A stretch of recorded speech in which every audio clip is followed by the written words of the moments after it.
जपाटॉक में बहुत बहुत स्वागत है। सभी वैष्णव और वैष्णवी के चरणों में मेरा प्रणाम है। आज के दिन में जो जपाटॉक हमारे बीच में लेके आ रहे हैं, वो हम सबों के प्रिय, हम सबों के मार्गदर्शक, हम सबों को कृष्ण भावना भवित में जोड़ के रखने वाले सूत्रधार हमारे शिक्षा गुरु हिज ग्रेस प्रशांत मुकुंद प्रभु जी हैं। तो मैं रिक्वेस्ट करता हूँ प्रभु जी के चरणों में, प्लीज प्रभु जी अपना माइक अनम्यूट कर लीजिए और आज के दिन का जो श्रील प्रभुपाद का कोट है उसे हमें समझाएं और ये भी बताएं कि कैसे हम उसे अपने जीवन में उतारें। हरे कृष्णा। हम्म, हरे कृष्णा डिवोटीज। तो सबका स्वागत है आज के इस मॉर्निंग जपा टॉक में।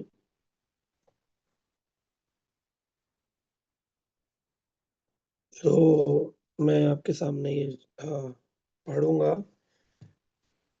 आज का जो ये लेटर है श्रीला प्रभुपाद जी ने लिखा है गोपाल कृष्ण गोस्वामी महाराज को, और ये 5 जून 1969 को लिखा है। उसमें कह रहे हैं कि we say that Krishna is truth, the world is also truth, because the world is manifestation of Krishna's energy. So if Krishna is true, how the energy can be false? The Mayavadis preach so-called monism. Monism यानी मायावाद को ही monism कहते हैं. But they always distinguish Brahma and Maya. They say Brahma is true and Maya is false. We say Maya is true, and because it's Krishna's energy, she must be employed in Krishna's service. Letter to Gopal Krishna. So Hindi में अगर हम इसका भावार्थ समझें, हम कहते हैं कि यदि कृष्ण सत्य है तो ये संसार भी सत्य है, क्योंकि ये संसार कृष्ण की शक्ति का ही प्राकट्य स्वरूप है। यदि कृष्ण सत्य है तो उनकी शक्ति असत्य कैसे हो सकती है? मायावादी लोग कहते हैं जगत मिथ्या ब्रह्म सत्या, ब्रह्म सत्य है और जगत मिथ्या है। वह कहते हैं तत्त्वम असि, तत्त्वम असि, तत् यानी वह भगवान, त्वम और तुम एक जैसे, तत्त्वम असि, तुम भी वही भगवान हो। कहते हैं अहम ब्रह्मस्मि से कुछ उनके महावाक्य हैं। महावाक्य होता है वह वाक्य जो भगवान के द्वारा बोला गया है। तो श्रीला जीव गोस्वामी अपने 60 संदर्भों में से तत्व संदर्भ में कहते हैं, तत्व के बारे में वर्णन करते हुए कि व्यक्ति को मालूम रहना चाहिए कि वो कौन से प्रमाण के बल पर अपने ज्ञान को पुष्ट कर रहा है। जैसे कई प्रकार के 10 प्रकार के प्रमाण बताए गए, अभाव प्रमाण और प्रत्यक्ष प्रमाण, शब्द प्रमाण, अनुमान प्रमाण। तो ऐसे कई सारे प्रमाणों की चर्चा शास्त्र में की गई है, पर मुख्य रूप से प्रमाणिक प्रमाण है शब्द प्रमाण। शब्द प्रमाण को ही प्रमाणिक माना जाता है। शब्द प्रमाण की व्याख्या जब करी जाती है तो उसमें शब्द प्रमाण क्या है? बोले शब्द प्रमाण वो है जो भगवान के द्वारा बोली गई वस्तु है। भगवान के द्वारा बोली गई उन शब्द प्रमाणों को महावाक्य कहते हैं। महावाक्य यानी कि भगवान के द्वारा बोला गया। अब यह लोग जो मायावादी होते हैं, और मायावादी किसको कहते हैं? मायावादी को एकत्ववादी भी कह सकते हैं। एकत्व यानी जो कि भगवान को और आत्मा को एक मानते हैं और यही प्रचार करते हैं। एक तरफ तो वो कहते हैं कि माया और भगवान एक है, फिर दूसरी ओर उसका भेद भी करते हैं, क्योंकि माया जो है भगवान के द्वारा बनाई गई है और वो एक ही है। तो कहते हैं ब्रह्म सत्या और जगत मिथ्या। फिर तो ये 2 वस्तु हो गई, एक सत्य वस्तु है, एक असत्य वस्तु है। लेकिन फिर वो कहते हैं हम और भगवान एक है, एकत्ववाद की चर्चा करते हैं। लेकिन हम लोग कहते हैं माया भी सत्य है और भगवान भी सत्य है। फर्क कितना है? माया अशाश्वत है, यानी ये प्रकृति अशाश्वत है, कुछ काल के लिए रहती है और फिर बदल जाती है। जैसे सूरज के सामने खड़ा व्यक्ति, जब तक सूरज है तब तक उसकी परछाई दिखती है। अगर इंसान सत्य है तो उसकी परछाई भी सत्य है, लेकिन जब सूरज चला जाएगा तो उसकी परछाई दिखनी बंद हो जाएगी। इसका मतलब ये तो नहीं है कि उसकी परछाई असत्य थी, अशाश्वत थी, कुछ काल के लिए रही और कुछ काल बाद ब्रह्मांड नष्ट हो गया, प्रलय हो गई, फिर ब्रह्मांड बन गया, फिर ब्रह्मांड नष्ट हो गया। लेकिन मूल रूप से भगवान सत्य है, तो जितनी देर उसकी परछाई रही, वो परछाई भी सत्य रूप में थी। ये बात श्रील प्रभुपाद जी ने अ, वैष्णव दर्शन के अनुसार बताया कि इनके जो वाक्य हैं, जिन्हें ये महावाक्य कहते हैं, एक्चुअली वो एकत्ववाद, अद्वैतवाद का दर्शन कराते हैं। मूल रूप से वह आपको बता रहे हैं कि ये मूल नहीं है प्रकृति का कारण।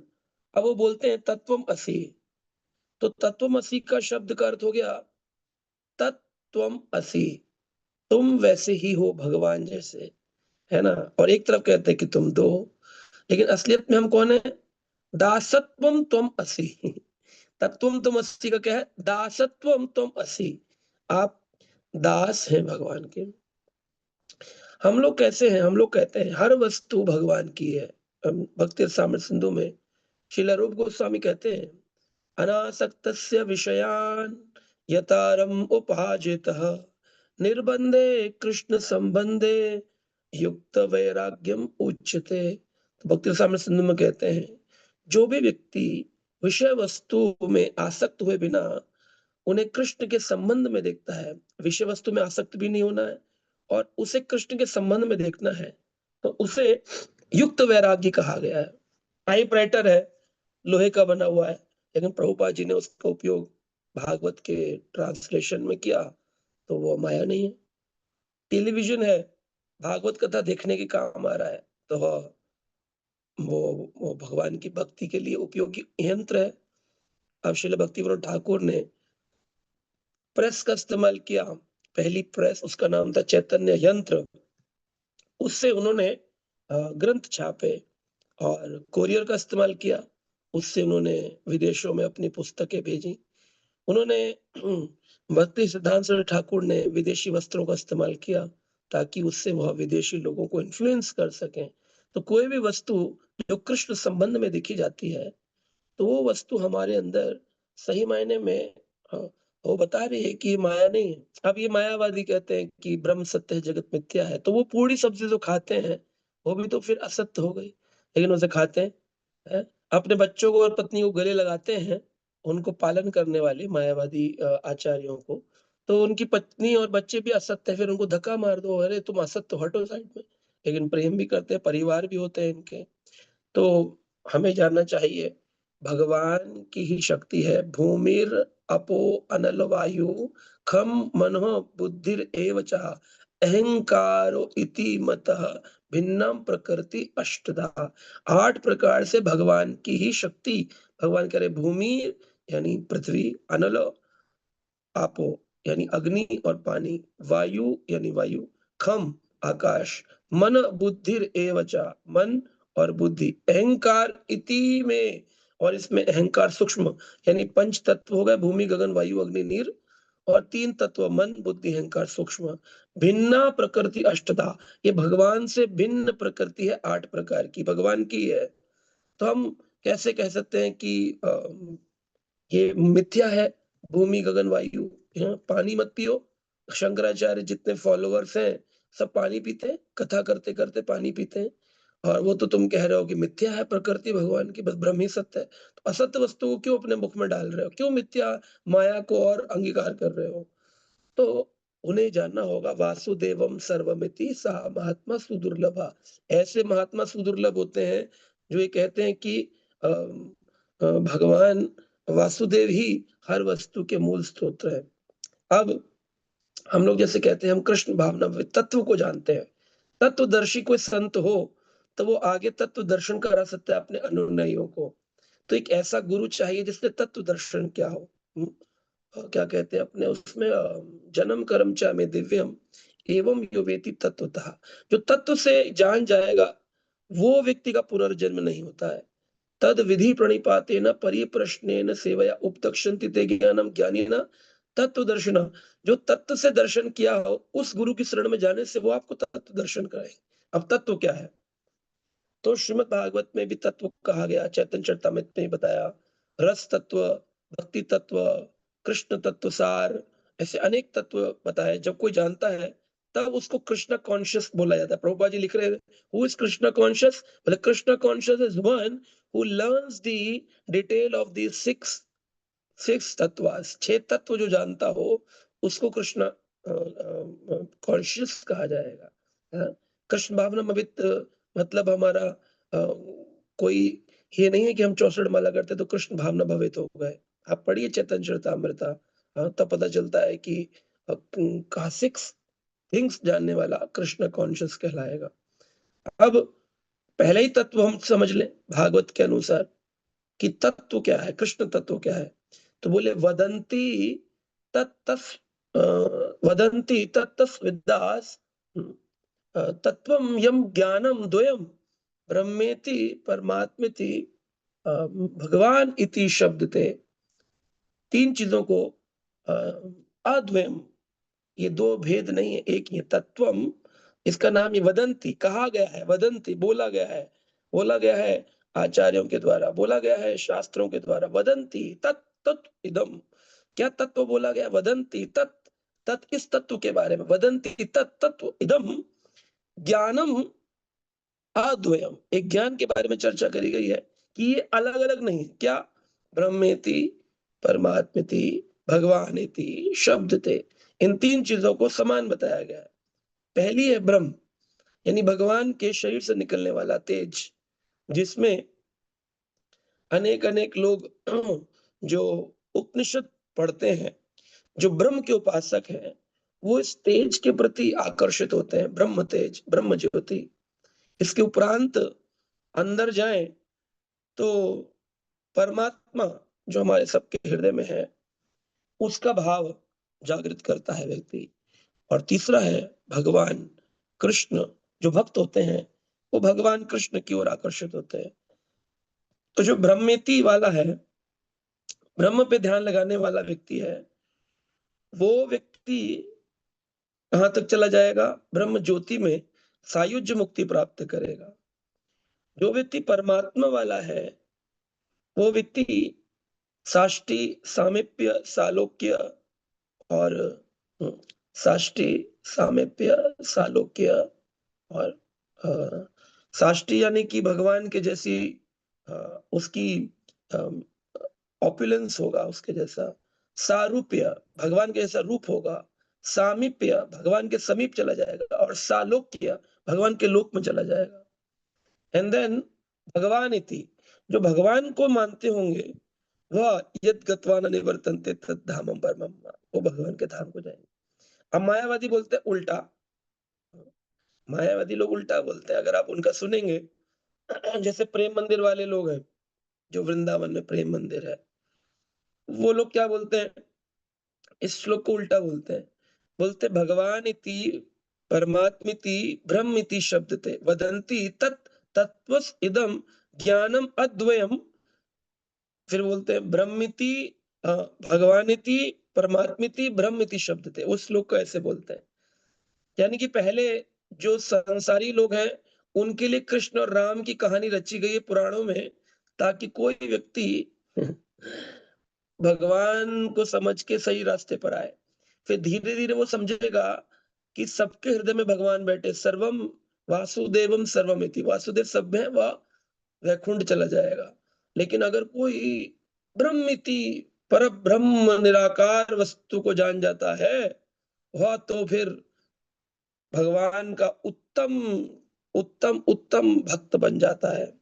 तो निराकारवाद को समझाने के लिए वो इस श्लोक को भी कोट करते हैं श्रीमद् भागवतम, लेकिन इसकी सीक्वेंसिंग चेंज कर देते हैं। तो अगर वो कहें ब्रह्म ब्रह्म अस्मि, अहम ब्रह्म अस्मि, मैं ही ब्रह्म हूँ, तो देखा जाए तो हम ब्रह्म नहीं हैं। अगर हम ब्रह्म हैं, तो भगवान कृष्ण परब्रह्म है।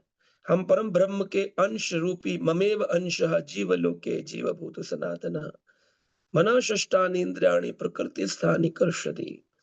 इस प्रकृति में पंच ज्ञानेन्द्रियां, छठी मन घुमा रहा है, पर मूल रूप से हम भगवान के अंश हैं। लेकिन ये कहते हैं हम ब्रह्मस्मि, हम अंश नहीं है, हम ब्रह्म ही है। और क्या कहते हैं? सो हम, ये जो श्री श्री रविशंकर जी फॉलोअर्स हैं, वो कहते हैं सो हम, हम भगवान ही हैं। सो शास्त्र कहते नहीं, तुम सोहम नहीं हो, तुम दासो अहम हो, उस प्रभु के दास हो तुम। हाँ, ब्रह्मस्मि, वह परब्रह्म और तुम ब्रह्मस्मि हो। तत्वम तत्वम असि, मैं वह तत्व ही वही हूँ। बोले नहीं नहीं, दासत्वम अस्मि, तुम दासत्व को प्राप्त करे हो। ब्रह्म सत्या जगत मिथ्या, बोले नहीं, ब्रह्म सत्या जगत अशाश्वतम, दुखालयम अशाश्वतम। तो शास्त्र का निरूपण किस भाव में किया गया, उसका विशिष्ट क्या है? हुँ, ऐसा नहीं कि ये लोग गलत हैं। बहुत अच्छा धर्म सिद्धांत राधा रानी कृष्ण बता रहे हैं। हाँ, अब प्रेम मंदिर कितने लोगों को राधा कृष्ण भक्ति सिखा रहा है। श्री श्री रविशंकर जी का द आर्ट ऑफ लिविंग कितना सुंदर वर्णन कर रहा है। भजन, कृष्ण भजन पर नृत्य करते हैं वो लोग। लेकिन मूल रूप में जाकर सिद्धांत देखेंगे ना, वहाँ गड़बड़ हो जाती है। हाँ, तो अब हमको किसी भी व्यक्ति के फॉलोअर्स से या किसी व्यक्ति के अ, उसकी प्रसिद्धि से ज़्यादा प्रसन्न ना होकर के उसके तात्विक सिद्धांत को जानना ही कृष्ण भावना भवित होना है कि हाँ, ये तत्व से जान गया। अरे नहीं, नहीं प्रभु जी आप क्या बात कर रहे हैं? उसके इतने फॉलोअर्स हैं, वो क्या गलत बता रहे हैं? बिल्कुल, सुनो, जानो, इसको कहते हैं तत्वदर्शी, तत्व दर्शन करना है। हाँ, अनंत समय ऐसे ही गुज़र जाएगा। हम सोचते रहेंगे अरे हम तो वो भी तो सही बोल रहा है, वो भी तो सही बोल रहा है, कितने अच्छे-अच्छे लोग हैं। तो ये बात श्रील प्रभुपाद जी ने गोपाल कृष्ण गोसाई महाराज को आज के दिन पे बोली थी और हम भी तत्व दर्शन करें, अपने जीवन में तत्व लेके आएँ कृष्ण भावना भवित और आगे अपने जो लोग जिनसे हम जुड़े, जिन्हें हम प्रचार कर रहे हैं, उसको भी अपने जीवन में जोड़ें। अन्यथा हम कब भक्त भाव से, है ना, हो जाएँगे मायावादी। कितने सारे कथावाचक हैं। हाँ, आप जिनका सुनते होंगे कि बड़ा अच्छा कंटेंट बोल रहे हैं, मेरे लेक्चर में काम आएगा। उसका मूल होगा राम जब जब होए धर्म की हानि, बाढ़े बाढ़े असुर अधम अभिमानी, तब तब प्रभुलय मनुज शरीरा। हम्म, अ, हरई कृपा निधि सज्जन पीरा। सज्जन की पीड़ा को हरने के लिए कृपा निधि मनुष्य शरीर लेकर के आते हैं। सो वह प्रभु जो निराकार ब्रह्म है और कभी कभी कृपा करने के लिए मनुष्य शरीर धारण करते हैं। तो भगवान भगवान गीता में कहते हैं नमाम, हाँ, मूढ़ाम ना भी जानाति मनुष्यम तनुमाश्रितम। मुझे जो मनुष्य मानते हैं वो मूर्ख मुझे जान नहीं पाते हैं। तो कितने सारे हमारे पास इसके उदाहरण है काटने के, समझने, खंडन करने के। इसका अर्थ ये नहीं कि हम खंडन करते फिरें। इसका अर्थ है कि अपने हृदय में आने वाले इस अहंकार को कि हम भी बड़े अच्छे ज्ञान रखते हैं, पहले उसका खंडन करो। एक बार परम पूज्य राधानाथ स्वामी महाराज को एक व्यक्ति बोला, बोला स्वामी जी मैं और नहीं एक प्रभु जी हैं, वो बिल्कुल दूसरे वाले प्रभु जी जैसा प्रवचन देते हैं। तो राधानाथ महाराज ने कहा, ओह! तो आप मायावादी हो गए हो। बोले क्यों? बोले the same the theory of same is मायावाद, कि वह प्रभु जी और वह प्रभु जी सेम है, ये मायावाद है। कोई भी सेम नहीं हो सकता। 19 का 20 हो सकता है, 19 का 18 हो सकता है, सेम नहीं हो सकता। Every soul is different, every soul is different, nobody can be same कि वो उनके जैसे हैं। शरीर होते हैं, शरीर हो सकते हैं 7 प्रकार के, भारत में दिखने में 7 शरीर एक जैसे, विश्व में 7 शरीर एक जैसे होते हैं बताते हैं। लुक अलाइक हीरो-हीरोइन के भी दिखने वाले मिलते हैं, हमारे भी दिखने वाले मिल जाते हैं। लोग बोलते हैं, "अरे देखिए प्रभु जी आपके जैसे।" शरीर हो सकता है, पर आत्मिक रूप पे nobody can be same. Her individual आत्मा की अपना संबंध भगवान से है। तो कोई भी ये नहीं कह सकता मेरी आत्मा और इसकी आत्मा दोनों की बराबर है। लोग बोलते हैं ना, we are soulmate, made for each other. ये तो सबसे बड़ा मायावाद है। इस संसार में कोई आत्मा दूसरी आत्मा के लिए नहीं बनी है। हर आत्मा का मूल है जीवेरे स्वरूप कृष्ण नित्यदास। फिर कैसे एक दूसरे के लिए बन गई आत्मा? कितना बड़ा मायावाद फैला हुआ है, सोलमेट, सोलमेट, सोलमेट, सोलमेट। हुँ। सो बहुत बहुत जगह पर हमें सुधारने की ज़रूरत है अपने वचनों को। अंत में कोई चला जाए कहते हैं, ओम शांति प्रभु, उनको अपने अंदर विलीन कर ले, तो ये भी मायावाद है। संसार में देखेंगे मायावाद ही मायावाद है हर तरफ। आपके रिश्तेदारों में, पड़ोसियों में, मार्केट में, बाज़ार में, गुरुओं में, टीवी में, हर जगह मायावादी है। तात्विक सिद्धांत है ही नहीं। आपको भक्त रूप में तिलक लगाए कथावाचक राम कथा कृष्ण कथा कहने वाले भी मूल रूप में निराकारवादी ही मिलेंगे, मायावादी मिलेंगे आपको। वो कहेंगे रामलीला, कृष्ण लीला, रामचरितमानस, वाल्मीकि रामायण, पर तत्वम, क्योंकि उनका श्लोक बदला हुआ है, भगवान इति ब्रह्म इति, भगवान इति परमात्म इति ब्रह्म इति शब्द थे, इसलिए वो तत्व को अद्वयम कहते हैं। इनमें कोई भेद नहीं है, अद्वयम। तो क्वांटिटी और क्वालिटी का भेद है। क्वालिटी में हम भगवान के जैसे हैं, लेकिन क्वांटिटी में भगवान विभु हैं, हम अणु हैं। इस बात को वो लोग नहीं जानते। इसलिए महाप्रभु ने हमारी संस्था, हमारे संप्रदाय में हमें दिया अचिंत्य भेद अभेद तत्वम। ये तत्व है, अचिंत्य भेद अभेद तत्व। तत्व को जानना है। इसको कहते हैं तत्वदर्शी। ये तत्व नहीं जाना कि हम कौन है, हम अद्वैतवादी हैं, कि हम द्वैतवादी, कि विशिष्ट अद्वैतवादी हैं, हाँ, कि हम समन्वयवादी हैं, कि हम एकत्ववादी हैं। वादी शब्द का मतलब होता है भगवान की चर्चा करने वाला, अध्यात्मवादी। वादी मतलब भगवान की चर्चा करने वाला। अध्यात्म करे तो अध्यात्मवादी, माया की करे मायावादी। हाँ, कभी-कभी लोग बोलते हैं, जो कोई व्यक्ति जैसे किसी की पत्नी कहे मुझे सोना खरीदना है, तो पति कहता है अरे तुम तो मायावादी हो रही हो। वह मायावादी नहीं है, वो माया में है स्त्री, मायावादी नहीं। वादी का मतलब तो आध्यात्मिक चर्चा का प्रारंभ हो गया। जब 2 आचार्य बैठकर चर्चा करें तो मायावादी होते हैं। लोग बोलते हैं, "अरे देखिए प्रभु जी मांस खा रहा है, मायावादी है।" ना, ना, ना, मांस खाने वाला माया में है, मायावादी नहीं है। वादी तो मतलब महावाक्य बोल रहा है, तब मायावादी मतलब चर्चा करने लगे प्रभु की। उत्तम स्थिति में आ जाए, मांस-मदिरा बंद हो गया है, वो साधु हो गया है, उसके सिद्धांतों में गड़बड़ है, तब वो मायावादी है। हैं? मांस खाने वाला, मदिरा पीने वाला, सोना-चांदी खरीदने वाला माया में है, मायावादी नहीं है। मायावादी तो वो है, जो ये सिद्धांत बोलता है, जो हमने आज आपको वर्णन किए। ठीक है? Hare Krishna. Hare Krishna. Thank you so much प्रभु जी, आपने इतना सुंदर वे में मायावाद खंडन किया। प्रभु जी मुझे याद आ रहा है कि इसमें भगवत गीता में भी, जैसा आपने बताया कि श्रीमद् भागवतम के श्लोक को लोग उल्टा करके बोलते हैं, वैसे ही भगवत गीता में भी लोग मायावादी सिद्धांत ये है कि भगवान तो निराकार है, लेकिन कृष्ण के शरीर में वो आ गए और फिर वो कृष्ण के शरीर से उन्होंने भगवत गीता का ज्ञान दिया। तो प्रभु जी इसका भी आपने भगवत गीता से एक श्लोक बताया था जिसके जो इस सिद्धांत को खंडन करता है। अ, तो याद नहीं आ रहा है। वो है अव्यक्तम व्यक्तम प्रपन्नम मानय अबुद्धया। जो आप व्यक्ति बुद्धा। कहते हैं कि अव्यक्तम प्रपन्नम, जो व्यक्ति कहता है कि भगवान पहले अव्यक्त थे और फिर बाद में व्यक्त हो गए, अव्यक्तम व्यक्तम प्रपन्नम ये मानकर प्रपन्न होता है, शरणागत होता है, मान रहे, वह व्यक्ति बुद्ध है, वो बुद्धिशाली है। लेकिन हम लिखते हैं भगवत गीता में प्रभुपाद जी की जो अ, मान नए के आगे मान नए वो अबुद्धया, लेकिन वो क्या करते हैं, मान नया वो आ को इसमें मर्ज कर देते हैं, संधि विच्छेद को, और आगे बुद्धया लिखते हैं। अव्यक्तम व्यक्तम प्रपन्नम मानया बुद्धया। हम लिखते हैं अव्यक्तम व्यक्तम प्रपन्नम मानय अबुद्धया। जो व्यक्ति कहता है ऐसा, वो अबुद्धिशाली है, उसमें बुद्धि नहीं है, और वो कहते हैं बुद्धया, वो बुद्धिशाली है। हम्म। तो बेसिकली प्रभु जी वो लोग बेसिकली भगवत गीता और भागवतम के श्लोकों को ही उलट पलट के अपना सिद्धांत को प्रस्तुत करते हैं। संधि विच्छेद भेद करते हैं, और देखेंगे कई सारे बड़े-बड़े, जैसे गीता प्रेस गोरखपुर की गीता में कोई गलती नहीं है, भागवत में कोई गलती नहीं है। मैंने भी उनके ग्रंथ पढ़े, पुराण पढ़े, परंतु उनके ट्रांसलेशन करने वाले हनुमान प्रसाद पोद्दार ने जो किए, वो तो वैष्णव थे तो उन्होंने वैसे किए।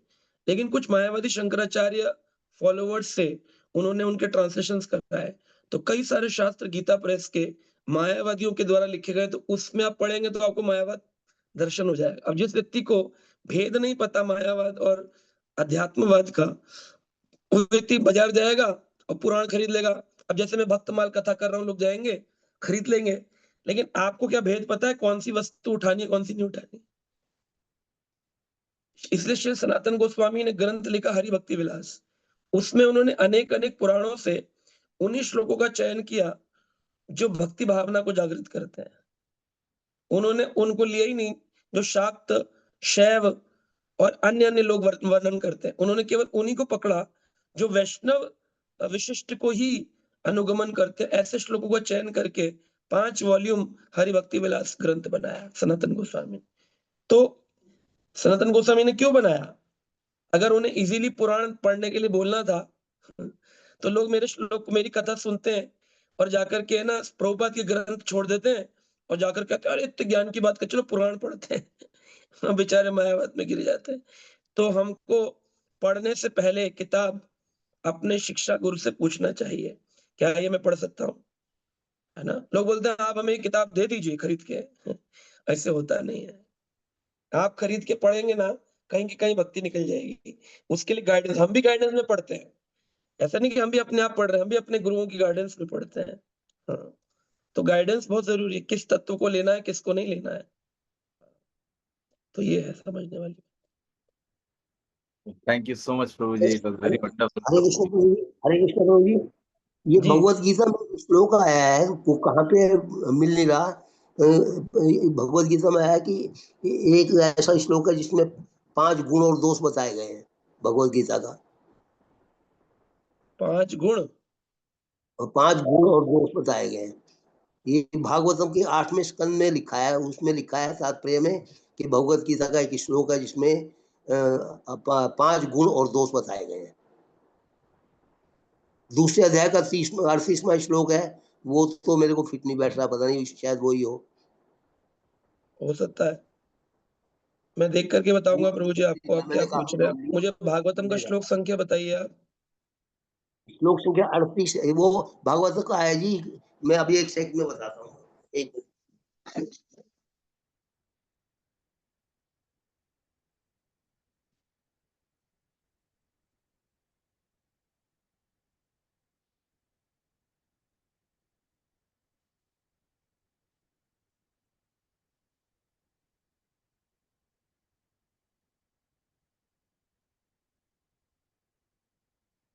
हाँ जी, ये है। एक मिनट।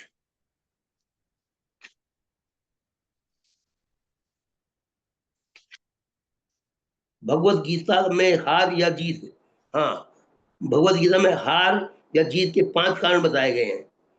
ये है श्रीमद् भागवतम स्कंद 8 अध्याय 21 का 23वां श्लोक है। इसके तात्पर्य में बताया श्रीमद् फिर से बोलिए। भागवतम हाँ, स्कंद 8वाँ 8 स्कंद। अध्याय हाँ, 21 के अध्याय 23वें श्लोक के तात्पर्य में बताया गया है। अध्याय 23 का कौन-सा श्लोक? हाँ जी। कौन-सा श्लोक? अ, स्कंद 8 अध्याय 21 श्लोक संख्या 23। भगवत गीता में हार या जीत के 5 कारण बताए गए हैं। इनमें से देव सबसे अधिक शक्तिमान है। नाचा देवास परम बलम।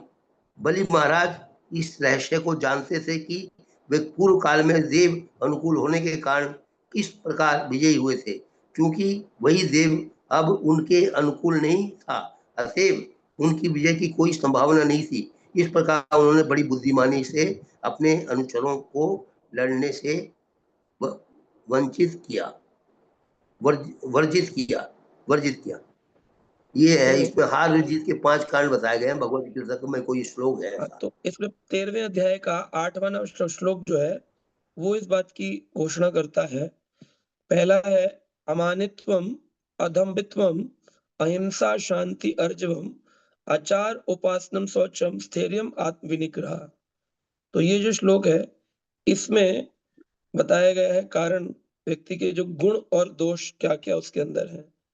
तो ये आप पढ़ सकते हैं।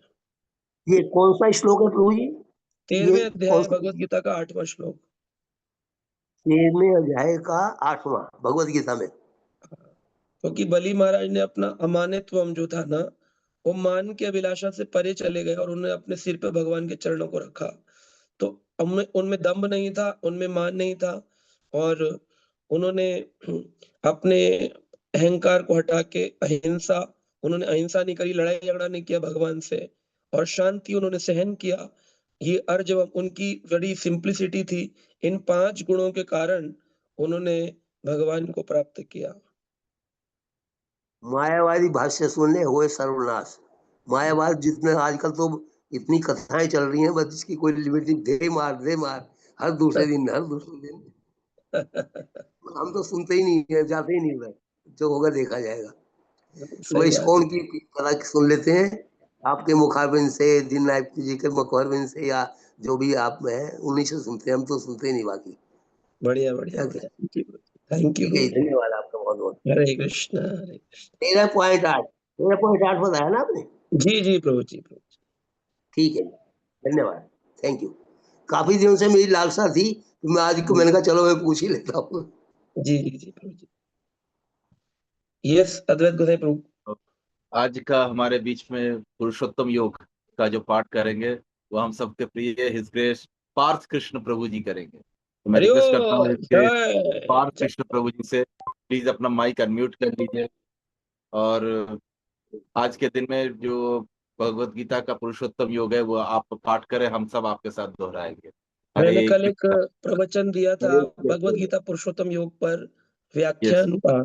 तो आप लोग उसको अवश्य सुनिएगा, जितने भी लोग हैं, आप लोगों के बहुत सारे कंसेप्ट क्लियर होंगे। और ये अधिक मास में अवश्य सुनिए आप लोग उसको, मतलब ये मत सोचिए कि प्रभु जी तो रोज बोलते रहते हैं। तो उसको अवश्य सुनिए, और उससे आपको काफ़ी सारी क्लैरिटी होगी कंसेप्ट्स की, है ना? हरे कृष्ण। हरे कृष्णा। हरे कृष्णा। प्रशांत, मेरे अपने शिक्षा गुरु प्रशांत मुकुंद प्रभु जी को सादर प्रणाम। शिक्षा गुरु परंपरा को मैं नमन करता हूँ और सभी वरिष्ठ बराबर के भक्त जनों को मेरा नमस्कार प्रणाम। आज मैं पुरुषोत्तम योग श्रीमद् भगवद गीता से 15वें अध्याय को उच्चारण करता हूँ। ओम अज्ञानतिमिरन्धस्य ज्ञानाञ्जनशलाकया चक्षुरुन्मीलितं येन तस्मै श्री गुरुवे नमः। श्री चैतन्य मनोभीष्टं स्थापितं येन भूतले स्वयं रूपं कदा मह्यं ददाति स्वपदान्तिकम्। वाञ्छाकल्पतरुभ्यश्च कृपा सिन्धुभ्येव च पतितानां पावनेभ्यो वैष्णवेभ्यो नमो नमः। चैप्टर 15 अध्याय 15। श्री भगवान उवाच उद्धरमूलम् अधोशाखम् अश्वत्थं प्राहुरव्ययम् छन्दांसि यस्य पर्णानि यस्तं वेद स वेदवित्। अध च ऊर्ध्वं प्रसिद्धा तस्य शाखा गुणप्रवृद्धा विषयप्रवाला। अध च मूलानि अनुसन्तातानि कर्म अनुबन्धिनी मनुष्यलोके। न रूपम असिहि तथा उपलब्धते न अंत न च आदि न च संप्रतिष्ठा। अश्वत्थम न अनेम एनम सु विरोधमूलम असंग शस्त्रेण दृढ़ेन चित्वा तत्पदम तत् परिमर्ग तत्तव्यम यस्मिन् गता न निवर्तन्ति भूये। तमेव च आद्यं पुरुषं प्रपद्ये यत् प्रवृत्ति प्रसिद्धा पुराणी। निर्माणमोहाजितसङ्गदोषा अध्यात्म नित्या विनिवर्त कामा। द्वन्द्वे विमुक्ता सुखदोष संगे गच्छन्ति अमूढ़ा पदम् अव्ययम् तत्। न तत् भासते सूर्यो न शशांक न पावक यत् गत्वा न निवर्तन्ते तत् धाम परमं मम। ममेव अंश जीवलोके जीवभूत सनातन। मनःषष्ठानि इन्द्रियाणि प्रकृतिस्थानि कर्षति। शरीरं यत् प्राप्नोति यत् च अपि उपक्रमति ईश्वर गृहीत्वा एतानि संयाति वायुगन्धानेव एव आशयात्। श्रोतं चक्षुस्पर्शनं च रसनं घ्राणम् एव च अधिष्ठाय मनः च अयं विषयानुपसेते। उत्क्रामन्त स्थित वा अपि भुञ्जान वा गुण अविन्ततम्। विमूढ़ा न अनुपश्यन्ति पश्यन्ति ज्ञान चक्षुष। यत्यंत योगिन च एनं पश्यन्ति आत्मनि अवस्थितम्। यत्यंत अपि अकृत आत्मनः न एनं पश्यन्ति अचेतस। यत् आदित्य गतम तेज जगत भास्यते अखिलम्। यत् चंद्रमसि यत् च अग्रो तत् तेज विद्धि मामकम् गामविश्य च भूतानि धारयामि अहम ओजसा पुष्पाणि च औषधि सर्वा सोम भूत्वा रसात्मकम् अहम वैष्णव भूत्वा प्राणिनां देहम आश्रित प्राणपान समयुक्ता पचामि अन्न चतुर्विध सर्वस्य च हम हृदय संविष्टो मत स्मृति ज्ञानम अपोहनम च वेदेश्च सर्वे अहम एव वेद्य वेदांत कृत वेदवित च एव च अहम् दो इमो पुरुषो लोके क्षर च अक्षर एव च क्षर सर्वाणि भूतानि कुटस्थ अक्षर उच्यते उत्तम पुरुष तु अन्य परमात्मा इति उदाहृत यह लोकत्रयम् आविश्य विभवति अव्यय ईश्वर यस्मात् क्षरम् अतीत अहम अक्षरात् अपि च उत्तम अतः अस्मिन् लोके वेदे च प्रथित पुरुष उत्तमम् य माम एवं अमूढ़ असमूढ़ जानाति पुरुष उत्तमम् सर्व सह सर्ववित्त भजाति माम सर्वभावेन भारत इति गुह्यतमं शास्त्रम् इदम् उक्तं मया नघ एतद् बुद्ध्वा बुद्धिमान् स्यात् कृतस्य कृतय च भारत। हरे कृष्ण। 15वां अध्याय पुरुषोत्तम योग समाप्त हुआ, कंप्लीट हुआ। Hare Krishna. Thank you so much प्रभु जी, थैंक यू सो मच प्रभु जी, आपने बहुत सुंदर पाठ किया। हरे कृष्णा। जहां जहां भी थोड़ी सी प्रोनाउंसिएशन में या उसमें गड़बड़ हुई तो उसके लिए क्षमा प्रार्थी हूँ। It takes time.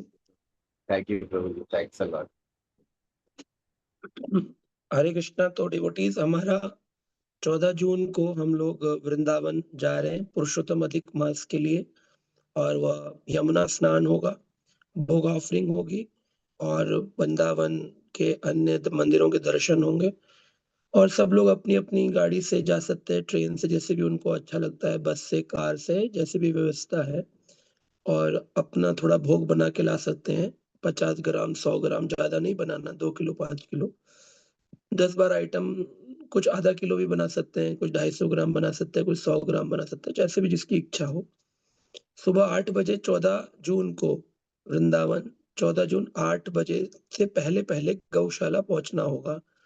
तो जल्दी निकलना होगा 4 बजे, साढ़े 3 बजे, ताकि समय पर पहुँच सके। और अगर कोई पहले जाना चाहता है 1 दिन, तो पहले भी जा सकते हैं वृंदावन। 1 दिन पहले जाके रुक जाएँ और गौशाला पहुँच के वहाँ पर भोग ऑफरिंग 10-11 बजे तक हो जाएगा। फिर हम लोग 11 बजे वहाँ से निकलेंगे। जाकर के 1-2 मंदिरों के दर्शन कर लेंगे, जितना समय रहेगा, और फिर यमुना में स्नान करेंगे। नाव में बैठना है, नहीं बैठना है, ये वहाँ पर जाकर देखेंगे, क्योंकि नाव के कई सारे डेंजर साइन आ चुके हैं। तो हम लोग देखेंगे कोई सुंदर साफ घाट पे जाकर स्नान कर सकते हैं, या फिर विश्राम घाट पर जाकर मथुरा में भी स्नान किया जा सकता है। सो ये हम अभी आने वाले 1-2 दिनों में चर्चा करेंगे भक्तों से कि क्या कौन-सा घाट ज़्यादा प्रेवलेंट है स्नान करने के लिए। तो वहाँ पर जहाँ साफ रहेगा, वहाँ पर हम स्नान कर लेंगे।